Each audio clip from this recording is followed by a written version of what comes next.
pues hay rabia y hay ganas de venganza, y por eso volvemos a hablar de las emociones con Mauricio García, a ver si tenemos suerte ahora. Gracias, doctor, por estar con nosotros. Bienvenido nuevamente a Mañanas Blue 10:30. Buenos días, ¿cómo están? Gracias por la invitación. Bien, muchas gracias. Pues aquí pensando en las emociones del país, usted habla de un ambiente tóxico precisamente por las emociones tristes, que embargan a Colombia. ¿Cómo es esto? ¿Cuál es esa explicación que usted ha hallado para la situación en la que nos hemos encontrado durante tantas décadas en nuestro país? Pues las emociones tristes es un concepto que viene de un filósofo holandés que se llamaba Baruch Spinoza, del siglo XVII, y él se refería al odio, a la venganza, al resentimiento, a la envidia. Esas emociones, decía él, son emociones tristes, porque finalmente dañan más a la persona que a la persona afectada por esas emociones. Todos los países tienen emociones tristes, en todos los países hay rabia, hay odio, hay venganza, hay envidias. Por supuesto, eso no es exclusivo ni de América Latina ni de Colombia. La gran diferencia entre Colombia y otros países, o entre América Latina y el resto del mundo, porque yo creo que esto es un fenómeno muy latinoamericano, es que aquí en Colombia esas emociones tristes afloran de una manera mucho más evidente, más fuerte y más perjudicial que en otros países. Colombia está llena de buenas ideas, de buenos proyectos, de buenas constituciones, de buenas leyes, pero muchos de los proyectos y de las ideas plasmadas en los libros, en las proclamas y en los discursos terminan siendo estropeadas por estas emociones tristes. Mejor dicho, la gran diferencia entre Colombia y otros países es que esas emociones nos malogran, nos perjudican, nos estropean. En otros países existen, pero se tramitan de una manera que no terminan en una violencia algo indiscriminada, como pasa en Colombia. Le pongo un ejemplo. Hace 3 años hubo unas manifestaciones muy fuertes en Francia que duraron 11 meses, que se llamaban las manifestaciones de los chalecos amarillos. Mucha gente protestaba, salía a la calle, fueron manifestaciones incluso extendidas por todo el país. Durante 11 meses se produjo un muerto en esas manifestaciones. En Colombia, durante las manifestaciones que hubo hace un año largo, en las protestas que duraron 2 meses, que hubo muchas manifestaciones en todo el país, hubo 60 muertos. Esa es la gran diferencia entre Colombia y otros países, que aquí saltamos con mucha facilidad a la violencia. Aquí mucha gente tiene rabia, como en otras partes, pero la diferencia es que aquí la rabia se manifiesta en que las personas toman un arma, una pistola, un revólver o un cuchillo, y eso los lleva a atentar contra otra persona. Eso no pasa en otros países. Doctor García, ¿y por qué pasa aquí eso? Porque, claro, uno ha escuchado otras teorías, ha leído a otras personas que dicen es que los colombianos son violentos por naturaleza. ¿Es así? ¿Cuál es la explicación para que esa rabia, esa tristeza que sienten todos los países se transforme en violencia física contra el otro? Sí, no, esa explicación de que los colombianos somos violentos por naturaleza no es cierta. Las sociedades estropeadas por las emociones tristes es porque tienen ciertas condiciones, y esas condiciones tienen mucho que ver con la institucionalidad. Cuando hay reglas de juego claras y cuando hay instituciones claras y cuando hay sanciones para los tramposos o los que incumplen esas reglas, la gente se pacifica, la gente se calma. Eso no solamente sucede en los estados, eso sucede en las familias incluso. Si usted tiene 2 niños de 3 años y les entrega una torta para que se la coman y no se las divide en 2, sino que se las entrega entera, es muy posible que usted esté suscitando un conflicto entre esos 2 niños, porque cada uno entenderá o sospechará que el otro está tomando más porción de aquella porción que le corresponde. Pero entonces ahí no estamos hablando ya solo de emociones, sino de sistemas corruptos, de injusticia social, de incapacidad estatal. ¿Es así? O sea, lo que estoy tratando de decir es que cuando las reglas no funcionan, cuando no hay reglas claras, todo el mundo saca lo peor de sí mismo. Las personas sacan sus emociones más violentas, sus emociones más tristes y sus actos más violentos para resolver los problemas. Cuando hay reglas claras y la gente sabe además que existen sanciones claras, pues hay paz social. Y una de las cosas que ha tenido Colombia durante mucho tiempo, y yo he escrito muchas cosas sobre eso, es la falta de presencia del Estado en las regiones. No solamente en las regiones, también en las ciudades, pero sobre todo en las regiones. En alguna investigación que hicimos en De Justicia, mostramos cómo más o menos el 60% del territorio tiene instituciones muy débiles. Eso siempre ha sido así, siempre en el siglo pasado era dramática esa situación. La diferencia es que hoy en día, y desde hace unos 40 años, en esas regiones hay mucha violencia. Hay no solamente guerrilla, mafia, narcotráfico, paramilitarismo, etcétera, y esa violencia cada vez se manifiesta más en las ciudades. Antes no pasaba nada en esas regiones, en el siglo XIX y a principios del XX no pasaba relativamente nada en esas regiones. La diferencia es que hoy en día eso repercute en las ciudades. Es uno de los grandes desafíos que tiene Colombia, una de sus grandes promesas incumplidas es construir Estado en las regiones, también en las ciudades, pero sobre todo en las regiones.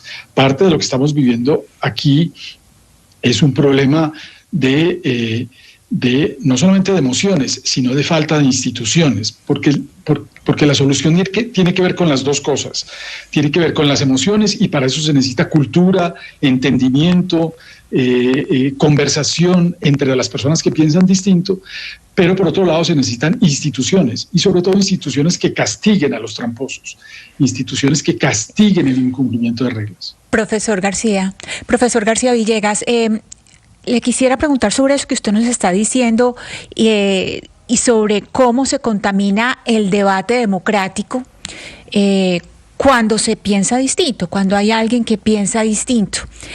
Y se lo conecto con las emociones. Hay quienes dicen, no, es que hay que ser racional y en la política pareciera como que la racionalidad no tiene lugar o que la racionalidad y la emocionalidad son excluyentes, el uno se excluye al otro. ¿Cómo la racionalidad y la emocionalidad entran en la política y cómo pueden enriquecer o dañar el debate democrático? Y por ejemplo ahora con redes sociales. Sí, la política nunca ha sido muy racional, nunca ha sido tampoco completamente el mundo de la irracionalidad, tampoco, pero la falta de cordura y de razonabilidad en los argumentos siempre ha existido en Colombia. En el siglo XIX hubo 15 guerras nacionales y otras tantas guerras locales o incluso más, y en el siglo XX hubo una guerra civil tremenda. Y en los años 90 hubo una violencia destructiva en Colombia. Entonces la política siempre ha tenido mucho de emocionalidad y ha tenido mucho de irrazonabilidad. Pero usted tiene razón cuando dice que el problema se ha acentuado con la manera como estamos conversando hoy en día. Y es que la conversación se ha deteriorado mucho. Una conversación implica que las dos personas intercambian argumentos, una dice un argumento y la otra está dispuesta a oírlo, implica además que haya honestidad intelectual, es decir, que cada una reconozca a la otra persona, implica además que cuando una persona convence a la otra, esa otra persona esté dispuesta a aceptarlo y a convencerse y a cambiar de opinión. Todo eso implica reglas, pero la conversación está siendo desplazada cada vez más por algo que yo llamo la algarabía, que es la manera como nos estamos comunicando en las redes sociales. Estamos reemplazando la conversación por la algarabía y esa algarabía o esa manera de comunicarnos en las redes sociales está caracterizada sobre todo por ser muy emocional, muy impulsiva, muy efímera, muy volátil y a veces muy violenta, porque en las redes sociales los que son más extremos y los que están más dispuestos a decir cosas desaforadas son los que más se ven, son los que más circulan, son los que más se reconocen. Y entonces estamos teniendo un problema muy grave con ese tipo de conversación. O mejor, con ese tipo de conversación no, con ese tipo de comunicación a la que yo llamo algarabía. Sí, doctor García, pero todo eso ¿cómo se compensa o cómo ¿Cómo se arregla? No, es cómo se arregla, porque puede ser que hoy no sea el mejor día para hacer esta pregunta, pero personas que llevan viendo mucho tiempo política como usted dicen esto, ¿no? Que las formas de hoy en día son violentas, que la discusión política está en un nivel ruin y decadente, pero uno toma los datos agregados y este es un país muchísimo más pacífico que hace 30 años. Entonces, esas dos realidades, tomo tasas de homicidio, secuestro, etcétera, etcétera. ¿Cómo se calzan esas dos realidades? Bueno, ahí hay varios temas distintos. Yo creo que aquí, en esto que estamos viviendo desde ayer tan triste y tan dramático, yo creo que esto tiene mucho que ver con la historia de Colombia, pero yo ayer en otra entrevista radial decía que no estamos volviendo, por lo menos por ahora, no hemos vuelto a la época nefasta de mitad de los años 80, donde mataron a 5 candidatos presidenciales. Todavía no hemos llegado allá, yo no garantizo que no lleguemos, pero no hay que prender las alarmas hasta el punto de decir que volvimos a esa guerra. Yo creo que el país tiene arrestos morales y éticos que, producto del aprendizaje de todos estos años de violencia, que nos pueden llevar a no cometer los errores del pasado o a no volver a ese tipo de violencia del pasado. Yo tengo la esperanza de que este caso sea relativamente aislado, con todo lo dramático y lo triste que es, y que ese regreso a los 80 no se vaya a producir. Tengo esa esperanza. Hay riesgos. Sin embargo, y hay riesgos muy complicados. Durante este gobierno se ha debilitado mucho el problema de la seguridad. Hay extensísimas porciones del territorio que son inseguras y que producen rabia y armas, y eso está, repito, repercutiendo en el centro.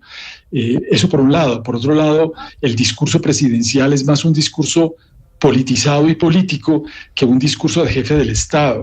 Y a mí me parece que eso también hay que recuperarlo, porque ahí hay un símbolo de unidad nacional que se ha perdido un poco en este gobierno y que yo creo que es muy importante recuperarlo. Entonces hay riesgos y hay dificultades, pero yo no creo que estemos, repito, en la situación de mediados de los años 80 o incluso en la década del 90, donde la violencia era tan indiscriminada. Yo creo que el país ha aprendido y yo tengo la esperanza de que esas épocas nefastas no se reproduzcan. Sí, nosotros también tenemos esa esperanza y por eso queríamos hablar pues con una voz centrada más allá de los extremos que generan mucha algarabía, como usted mismo lo describe, y que generan muchos clics, hay que decirlo, porque la rabia, la indignación, este tipo de mensajes altisonantes, pues a la gente le gustan y les dan clics. Por eso queríamos llamarlo a usted, doctor García, pues para que nos hablara desde su perspectiva un poco cómo entender a Colombia. Gracias para usted y feliz día. Muchas gracias, que estén muy bien. Oscar. Mire, escuchando al doctor García Villegas, a uno le quedan varias reflexiones. Por supuesto que tiene razón con lo que tiene que ver con las emociones negativas. En Colombia celebramos con muertos, celebramos las alegrías con muertos. Es un pesar, una tristeza, pero, por ejemplo, el día que más hubo muertos en Colombia de manera violenta fue cuando estábamos celebrando el 5-0, el famoso 5-0, la goleada que le pegó la selección Colombia a Argentina en Buenos Aires. Ese ha sido uno de los días más violentos en la historia de Colombia. El día de la celebración de la madre es por tradición, y lo digo con tristeza, uno de los días más violentos que se vive en Colombia constantemente todos los años. Pero es que me parece que algo muy importante, y quiero resaltarlo ahora, es el tema del diálogo. Claro que se puede dialogar y debemos dialogar, pero debemos dialogar con franqueza, con absoluta franqueza, diciendo las verdades. Y quiero retomar un poco el tema de la negociación de La Habana. Cuando se dijo que a las FARC había que hacerle ver que estábamos negociando con una organización que tenía vínculos con el narcotráfico, eso no era mentira. El general Óscar Naranjo, que era el director de la policía, tenía toda la información de cómo el negro Acacio, que era uno de los comandantes de las FARC, era un jefe narcotraficante, era un capo narcotraficante. Pero permítame un segundo, Jennifer, un segundo, porque quiero hablar de la verdad, quiero hablar del diálogo y de la verdad, y porque es tan importante lo que dice el doctor Villegas, el doctor García Villegas, porque la verdad se habla con franqueza. En ese diálogo de La Habana, en esa negociación de La Habana, faltó la franqueza, cuando se le pidió a las FARC que por lo menos dijeran las rutas del contrabando, del narcotráfico, que las tenían las FARC, porque el negro Acacio era uno de sus jefes. Nunca lo hicieron, tuvimos temor, no fuimos francos en la negociación, y ahí estaban las consecuencias de todo lo que ha pasado. Entonces, claro, estamos de acuerdo que hay que dialogar, hay que negociar, todo está bien, pero ¿con qué reglas de juego? Y la primera regla de juego tiene que ser la verdad y la franqueza. Por eso esas heridas quedan allí y constantemente están saliendo y están brotando. Es una lástima que sea así y que el país nunca logre superar la página que ya uno cree que ha cerrado y que constantemente se está reviviendo, pero porque falta poner sobre la mesa la verdad, absolutamente con toda la crudeza. Y repito, un solo ejemplo, en el caso de las FARC, sus vínculos con el narcotráfico nunca quedaron claros y preferimos la basura esconderla debajo del tapete, y miren lo que está pasando todavía. Yo creo que acá tenemos que recordar, Ana Cristina, el informe final que hizo la Comisión de la Verdad. Si ustedes se van a internet, lo pueden también conseguir en físico, están todos los datos de la guerrilla de las FARC: secuestros, asesinatos, desapariciones, narcotráfico. Yo creo que ahí está, y es un ejercicio que se ha hecho y que fue muy doloroso para las personas que participaron en esa elaboración de la Comisión de la Verdad. Las rutas del narcotráfico nunca las FARC las dieron, nunca, y las tenían, porque el negro Acacio movía toda la coca del Guaviare y de que se producía en Colombia, y sabía las rutas, cómo se entendía con el cartel de Sinaloa, cómo se entendía con todos estos carteles, y nunca las FARC pusieron sobre la mesa las rutas del narcotráfico. Se le pidió al gobierno de Santos, negocie, pero pida, Oscar, por ejemplo, ese tema. Nunca lo hicieron. Con eso, pero es que, Oscar, hay ya un montón de evidencia, en mi opinión, y varias veces se lo he comentado acá, que el narcotráfico tiene una plasticidad mucho mayor a todo lo que usted dice, a los nombres, a las rutas.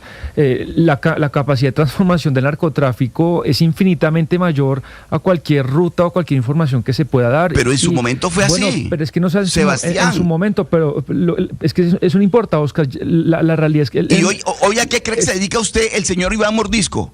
A narcotraficar. Son narcotraficantes. Pero eso es una disidencia de las FARC.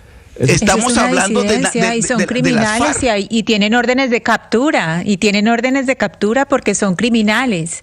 O sea, y la Comisión de la Verdad, si uno entra a la página de la Comisión de la Verdad y está todo lo del conflicto armado. Además, por eso, esa es una de las razones por las que las audiencias de la JEP, la mayoría de las audiencias fueron públicas, para que la gente oyera lo que estaba diciendo las FARC ante los tribunales, para que la gente oyera lo que estaba diciendo los miembros del ejército frente a los tribunales, precisamente porque uno de los propósitos de la JEP también es la verdad, que es parte de ese sistema de justicia, verdad, reparación y no repetición, que también está la unidad de búsqueda. Esa parte del narcotráfico las FARC no las quedaron debiendo.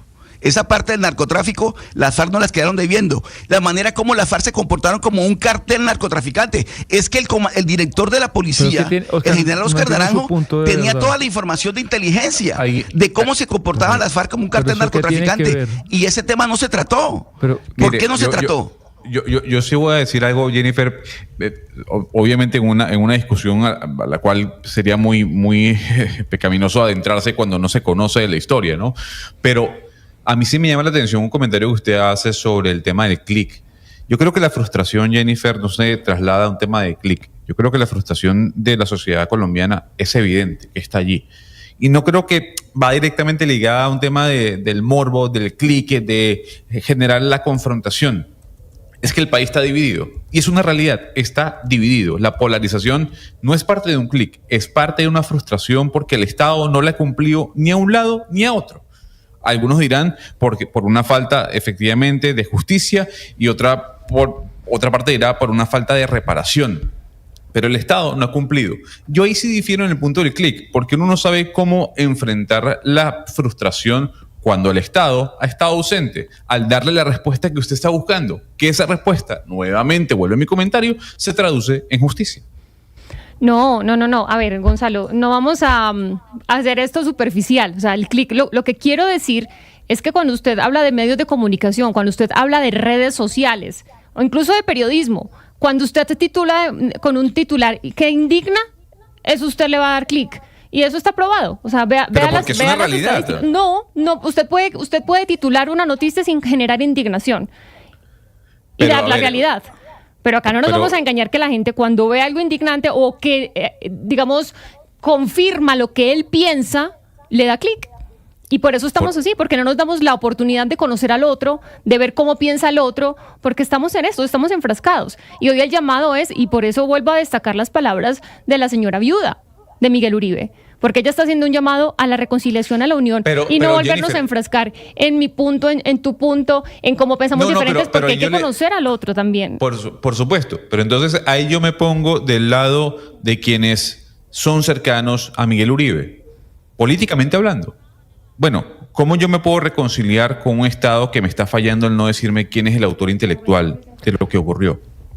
No sé si me explico. O sea, esa carencia de llegar a un acuerdo entre unos y otros hace parte de la falta de presencia del Estado, en este caso a nivel judicial. Bueno, pero y yo creo que eso se va a mantener así. Sí, pero Gonzalo, sabe, esa pregunta que usted está haciendo es muy importante. Y le voy a decir, es la misma pregunta que se hacen mamás de todo el país, mujeres de todo el país, que buscan a sus hijos que fueron asesinados por el ejército de Colombia y fueron falsos positivos. El ejército que los debió cuidar, el ejército que los debió proteger y los engañó y se los llevó y los mató. Y eso fue sistemático y está comprobado y ya hay imputaciones a generales de la República. Entonces es de un lado y del otro. Entonces no es tener esta conversación sesgada y ahí volvemos a la importancia del personaje que tuvimos hoy, que es Mauricio García Villegas, que es un columnista del Espectador y es el autor del País de las Emociones Tristes.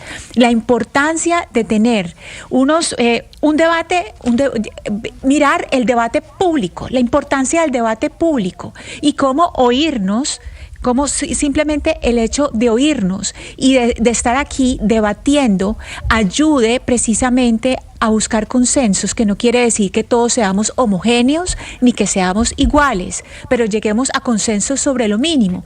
Lo mínimo es un candidato presidencial no puede ser asesinado. Eso es algo obvio. O sea, los candidatos presidenciales, la vida debe ser respetada de cualquier ciudadano, pero un señor que está ejerciendo la política, una persona como Miguel Uribe que estaba ejerciendo la política y además la política de la manera tradicional, en la calle, con la gente, no puede perder su vida así en una democracia. Esos son consensos mínimos y en eso sí por lo menos en eso nos tenemos que encontrar.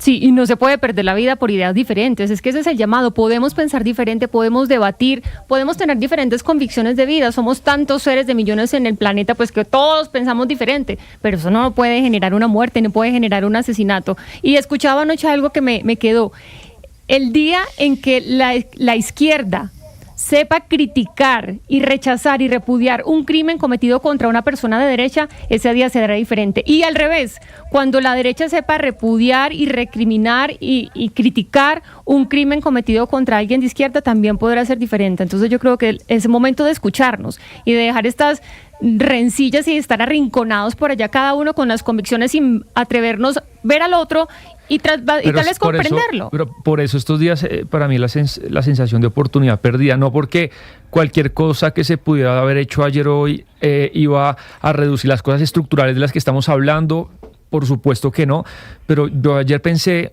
en un contexto muy diferente, pero me acordé un poco del funeral del expresidente chileno Piñera. Boric le hizo, esta mañana se lo oí a alguien, la vida imposible a Piñera desde el punto de vista político, pero le dio durísimo, lo trató de criminal, y cuando Piñera se murió, Boric tuvo, y todos los expresidentes chilenos tuvieron palabras amables, lo reconocieron como un protagonista de la democracia, los 4 expresidentes cargaron el ataúd. Y no sé si acá había que pedir eso, pero al menos sí ver a los expresidentes reunidos, tranquilos, y no pasó eso. Y no pasó y no creo que vaya a pasar. Vamos a hacer una pausa, son las 11 de la mañana, 34 minutos.